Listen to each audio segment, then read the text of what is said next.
Ano nga ba ang business class sa eroplano? Ito lang naman ay kadalasan na upuan ng mga big time, mga negosyante, mga mayayaman, mga artista, at isang maswerte na kagaya ko. At ikwekwento ko lang sa inyo kung ano ang naging karanasan ko rito. At habang nagbo-boarding pa ang mga pasahero, ako painom-inom na ng champagne. Kasi nga, nabilang tayo sa VIP. Pag-upo at pag-upo ko pa lang, ay tinanong agad ako kung anong gusto ko. Ang gusto ko, peace of mind. Binigyan din ako agad ni Miss Stewardess ng listahan ng mga pagkain, mga drinks, kung anong gusto kong main dish, appetizer, dessert, drinks. At binigyan din ako ng bag na may laman ng mga pampagwapo. At ito pala ang control button ng upuan kung gusto mong itaas yung paa mo, ihiga mo yung sandalan mo, yung inuupuan mo, or gusto mong naka-flat, maganda ang headset, meron pang tablet, maliban doon sa screen na malaki sa harap. At meron akong napansin na button. Yun, sinubukan kong pindutin. At bumaba yung harang sa pagitan namin ni Manong. Binalik ko rin naman agad. Baka magalit si Manong, baka sabihin niya binubusuhan ko siya. At meron din silang binibigay na pouch na ang laman ay tsinelas na malambot para mahubad mo yung sapatos mo at makapag-relax yung paa mo. At meron din namang lagayan ng sapatos. Sa business class ay malalaki yung screen. May enjoy mo talaga pag nanonood ka ng movie. Habang nanonood ka, pwede mong itaas yung paa mo, pwede mong ibaba yung sandalan mo, pwede ka rin humiga na as in higa talaga. Sobrang napaka-komportable. At habang nagre-relax ako, maya-maya ay pumunta na naman si Miss Stewardess sa akin.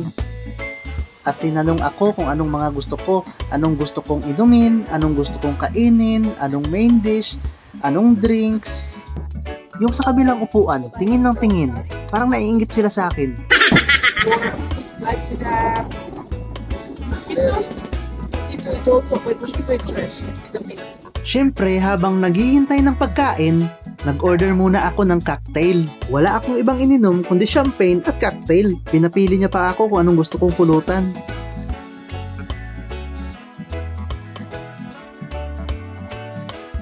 Ang sarap sa feeling, yung feeling na alagang-alaga ka. At yung naubos na yung cocktail na iniinom ko, nag-umpisa na naman sila maghain ng appetizer. At sabay refill na naman ang champagne ulit. At yan yung unang hinain. May bread, may salad na kakaiba, at parang kilawin siya na tuna. Yan, fresh na fresh pa. Pagkatapos kong ubusin yung tuna, ay binigay naman nila agad yung in-order kong main dish, yung beef steak tenderloin. Sobrang napakasarap at sobrang lambot. Pagkatapos kong kainin yung steak, ay binigyan na naman ako ng chocolate na parang cake. Nakalimutan ko kung anong tawag. Pagkatapos kong kumain ng sobrang dami, inubos ko na lang yung champagne ko at saka natulog.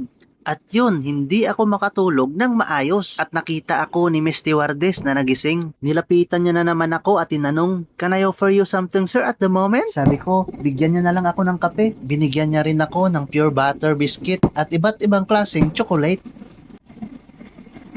At maya-maya, sa loob ng 7 hours, ay dumating na rin kami sa aming destinasyon. Welcome sa Dubai! Sige, hanggang dito na lang muna. Thank you for watching.